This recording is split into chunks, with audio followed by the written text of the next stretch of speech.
زمونږ په کیمپ کې چې کوم وړوکی هسپتال و هغه بند کړو، د هغې نه سامان اوچت کړو. بیا د هغې نه وروسته چې زمونږ په کیمپ کې کوم سکول دی نو هغه سکول کې چې ماشومان جنکۍ وې کلاسونو ته ننوتل او هغې نه ماشومان جنکۍ په زبردستۍ باندې ویستې ورته ویل چې ځئ کورونو ته او سکول ته هم تاله ولګوله او هغه کومه بیچو چې وه هغې ته هم تاله ولګوله. چې زمونږ د کیمپ سپین ګیري مشرانو هغې راټول کړي وو هغې ته یې دا اطلاع ورکړه چې تاسو دپاره 1 غنټه وخت هم نور نشته دی چې د ماښام تلی شئ سهار ته به صبر نه کوئ او چې سهار تلی شئ مازدیګر ته به صبر نه کوئ به تاسو به نور د دې ځای نه وځئ. کاله موږ تګ باندې تیار یو بلکل تیار ټول افغانان تیار موږ خپل وطن ته ځو نن یې که سبا یې ځو. خو اوس هم غوښتنه دا ده چې ډېره یخني ده ماشومان دي زنانه دي سامانونه دي دلته زموږ کاروبار دی روزګار هم دی نو دونه په عاجل د وخت باندې خو به موږ هلته کومه خپله ابادي چې د هغه هم سپړلی نه شو. ګورئ موږ خو دا ویو چې موږ د دوی مېلمانه وو دوی موږ ته 15 کاله مېلمستوب راکړی دی نو که اخره کې خلک د مېلمه سره داسې کوي دوی چې څه کوي بس موږ خو مجبوري ده مجبور یې چې بار خپل کار ته نشو تللی روزګار ته نشو تللی ځای په ځای ناکې دي ځای په ځای پولیس دي نیول دي پیسې اخیستل دي. بسم الله الرحمن الرحیم. السلام علیکم کتونکو کاشف عارف ما پیښور خزانه افغان مهاجرین کیمپ کې موجود یم. د پاکستان حکومت لخوا یو اعلان شوی دی وفاقي حکومت 13 ورځ چې کوم د افغان مهاجر کیمپونه دي د خیبر پختونخوا چې کوم پولیس ډپارټمنټ دی یا ایس ایچ اوز دي یا چې کوم انتظامی امور دي د هغې په ذریعه باندې دغه کیمپونو ته خبرداری ورکړې چې 3 ورځو کې دي چې څومره هم په دې کیمپونو کې افغان مهاجرین دي د دغه کیمپونه خالی کړي او خپل وطن ته دې واپس لاړ شي. خو دغه کیمپونو مشران چې کوم دي دی ډېر تحفظات لري په دې کې بیا دغه مشران دغه غوښتنه هم کوي چې کوم صوبایي حکومت یو بیان ورکړی او صوبایي حکومت دوی سره کومې وعدې کړې وي صوبایي حکومت په هغه بیانونو باندې ځان غلی کړی دی. موږ به د دغه کیمپ مشرانو سره خبرې اترې کوو تاسو سره به د دې کیمپ حال احوال شریکوو. بسم الله الرحمن الرحیم. ډېره مننه چې تاسو رالی او زموږ دا د کوم مشکلات چې موږ ته پیښ دي زموږ اواز اوچتوئ. د پرون نه بله ورځ باندې داسې مسله وه چې د ای سي او ډي سي کسانو د خوا نه دا پیغام و چې کوم افغانان په خپله مرضۍ باندې ځي په خپله خوښه ځي د تورخمه پورې ورته د ترانسپورټ بندوبست او د تورخمه پورې سهولت موږ ورکوو. پرونی کاشف خان نوې خبره پکې دا راله چې پرون هغې راله زموږ په کیمپ کې چې کوم وړوکی هسپتال و هغې بند کړو د هغې نه سامان اوچت کړو. بیا د هغې نه وروسته چې زموږ په کیمپ کې کوم سکول دی نو هغه سکول کې چې ماشومان جنکۍ وې کلاسونو ته ننوتل او هغې نه ماشومان جنکۍ په زبردستۍ باندې ویستې ورته ویل چې ځئ کورونو ته او سکول ته هم تاله ولګوله او هغه کومه بیچو چې وه هغې ته هم تاله ولګوله. او کوم چې زموږ د کیمپ سپین ګیري مشرانو هغې راټول کړي وو هغې ته یې دا اطلاع ورکړه چې تاسو دپاره 1 غنټه وخت هم نور نشته دی چې د ماښام تلی شئ سهار ته به صبر نه کوئ او چې سهار تلی شئ مازدیګر ته به صبر نه کوئ به تاسو به نور د دې ځای نه وځئ. زموږ د حکومت نه او د چارواکو نه دا خواست دی دا مطالبه ده چې ډېر د یخنۍ موسم دی یخني ده نشي کېدلی.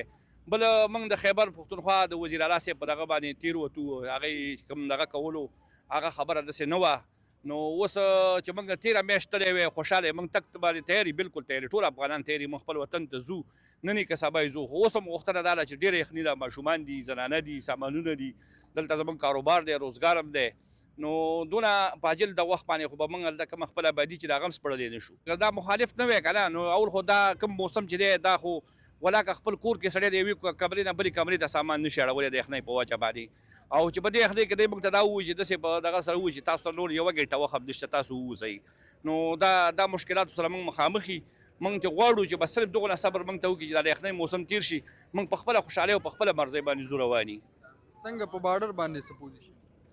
نو بارډر کې خو دا مسله ده چې بارډر ته اوس که دا دونه کیمپونه ته لکه چې دی خیبر پښتونخوا کې څونه کیمپونه دي او دوی چې کومه فیصله کړې ده چې دا کیمپونه به ټول تړي او دا خلک به ووځي نو موږ ویو چې تاسو خو مخکې مو کتل چې تېره میاشت کې کوم افغانان روانو نو شپږ ورځې او 10 ورځې په تورخم کې په بارډر کې خپل ماشومان او زنانې په ګاډو کې کېدل حتی دا چمن په بارډر باندې ماشومان د یخنۍ نه مړه شو د ګاډو دغه نه بس ماشومان ته تکلیف او د نسخان ورسېدو. څه به وایي اوس دغه کیمپ تقریبا 15 کاله مخکې جوړ شوی او دې کې به څومره آبادي وي دلته کم از کم دی کې د نفوس په لحاظ باندې دی کې 14,500 دغه فیملی پکې خو زما په خیال 1400 دي او کورونه چې دي 450 دي پکې او دغه چې دی پاپولیشن چې دی دا 4,500 نه بره دی. خپلو کې م څه سلا مشوره کړې چې دغه حکومت تاسو ته مهلت درکړو 3 ورځې نو چې نه راکوي دنیا به یې موږ ګوري تاسو به یې موږ ګورئ موږ خو دا ویو چې موږ د دوی مېلمانه وو دوی موږ ته 15 کاله مېلمستوب راکړی دی نو که اخره کې خلک د مېلمه سره داسې کوي دوی چې څه کوي بس موږ خو مجبوري ده مجبور یې چې بار خپل کار ته نشو تللی روزګار ته نشو تللی ځای په ځای ناکې دي ځای په ځای پولیس دي نیول دي پیسې اخیستل دي نو دا خو به ډېر مشکلات سره مخامخ یو موږ. صحیح شو ډېره مننه. کتونکو موږ سره بل مشر موجود دی. څه به وایي تاسو په دغه کم چې کوم تېره ورځ راغلي وو پولیس راغلي وو یا نور انتظامي؟ بسم الله الرحمن الرحیم. کاشف به خبره خو مشرانو در سره وکړله. خبره مرکزي خبره دا که د اسلام په خاطر نه کوي، د انسانیت د نګاه نه په دې میاشتو کې څوک د کوره وتی شي چې زما ماشوم شته، ما سره بیمار شته، ما سره زوړ شته، ما سره وړوکی شته، ټول راسره موجود دي. تاسو راشئ خپله سروې وکړئ، تاسو وګورئ که چېرته دا د 3 ورځو سفري خو موږ بالکل چې دلته پاتې کېږو موږ د ځان سره زیاتی کوو. که دا چېرته په 3 ورځو کې نه راغونډېږي نو که د اسلام د خاطره نه کوي ګورمنټ پاکستانه، د انسانیت له خاطره خو وکړه. انسانیت له نګاه نه د دوه عرض واخله. 45 کاله خواري ته په 3 ورځو کې په ما په کوم لحاظ سره راټولوي او څنګه زه راټوله کړم، د کومې خوا نه زه راټوله کړم، زه دا بوډا څنګه کړم، زه دا ماشوم څنګه کړم، زه دا بیمار څنګه کړم. په هسپتالانو کې زما بیماران دي، په کورونو کې زما بیماران پراته دي. دا په 3 ورځو کې په دې یخنۍ کې زه له کومې لارې نه راټول کړم، څنګه راټولوی شو؟ نو موږ ته دا مطالبه ده چې کم از کم دا 3 میاشتې خو دې باید که نور چا ورکوي د کیمپونو ته، خو دا خو معلوم خلک دي چې افغانان دي، نه کارت بل لري نه بل څه هغه لري، دا معلوم دي. نو باید چې دوی د خو 3 میاشتې صبر وکړی شي د انسانیت د نګاه نه. صحیح شو.